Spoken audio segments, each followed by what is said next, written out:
Have you ever had to act tough? Have you ever wished you could act tough to protect yourself?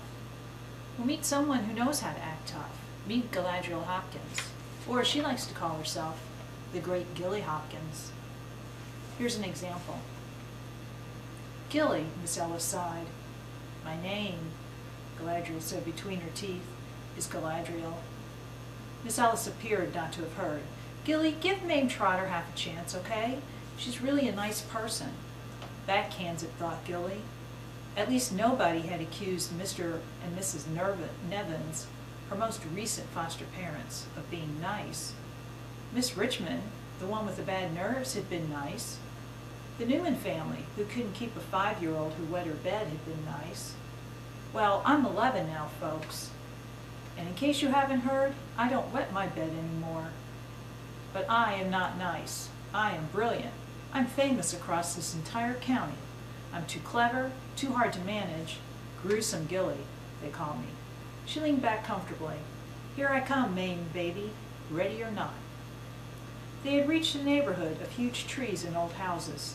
The social worker slowed and stopped beside a dirty white fence. The house it penned in was old and brown, with a porch that gave it sort of a potbelly. Standing on the porch, before she rang the bell, Mrs. Ellis took out a comb. "Would you try to pull this through your hair?" Gilly shook her head. "Can't." "Oh, come on, Gilly." "No, can't comb my hair. I'm going for the Guinness record for uncombed hair." "Gilly, for Pete's sake." "Hey there, I thought I heard you call up." The door had opened and a huge hippopotamus of a woman was filling the doorway.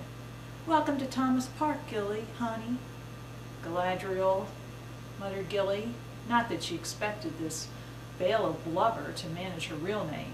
Geez, they didn't have to put her in with a freak. So Gilly embarks on her tried and true methods to establish herself as the one in charge, instead of her new foster mother or her new teacher controlling her. In fact, some of the descriptions of her methods to intimidate her foster brother and to get under the skin of her teacher are hilarious, and will keep you from putting the book down. But Gilly's dream is to be reunited with her beautiful mother and to escape her life in foster homes.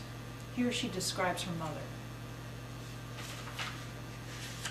Out of the parchment frame and through the plastic cover, the brown eyes of the woman lapped up at her as they always did. The glossy back hair hung in gentle waves without a hair astray. She looked as though she was the star of some TV show, but she wasn't. See, right there in the corner she had written, "For my beautiful Galadriel, I will always love you." She wrote that to me, Gilly told herself, and she did each time she looked at it, only to me. She turned the frame over. It was still there, the little piece of tape with the name on it, Courtney Rutherford Hopkins. So Gilly is thrilled when she gets a postcard from her mother. Mail, it could only be from, and it was. She snatched it out of Trotter's puffy fingers and raced up the stairs, slamming the door and falling upon the bed in one motion. It was a postcard showing the sunset on the ocean. Slowly she turned it over. "My dearest Galadriel, the agency wrote me that you had moved. I wish it was to hear. I miss you. All my love, Courtney." Gilly thinks, "You're the only one in the world I need. I'd be good for you. You'd see. I'd change into a whole new person. I'd turn from gruesome Gilly into gorgeous, gracious, good, glorious Galadriel. And grateful. Oh, Courtney, oh, Mother, I would be so grateful." Determined now, Gilly turns her energy into planning a way to travel from Maryland to California to be reunited with her mother. She's not worried about running away. Her problem is getting enough money for bus fare. She tries a few honest ways initially, but she doesn't get enough money. So then, she writes to her mother. She exaggerates a little bit and asks her to send some money. But in the meantime, a few opportunities present themselves for her to get the money dishonestly.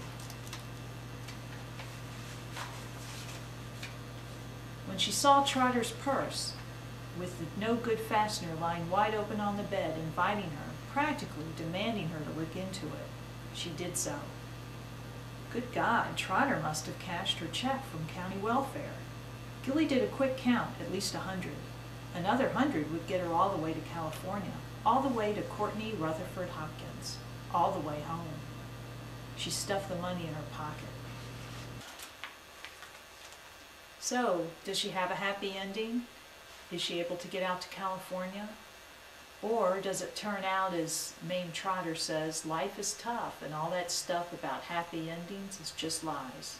To find out, you'll have to read The Great Gilly Hopkins by Katherine Patterson.